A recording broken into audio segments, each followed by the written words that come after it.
হবে আসলে সেই ট্যুরের সম্পূর্ণতা। আমরা এই মুহূর্তে সোনাদিয়া এসে পৌঁছাচ্ছি।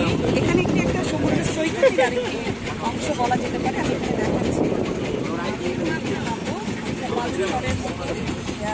চলাচল। এটা একটা নির্জন দ্বীপের মধ্যে অল্প কিছু বিস্তার আছে। এখানে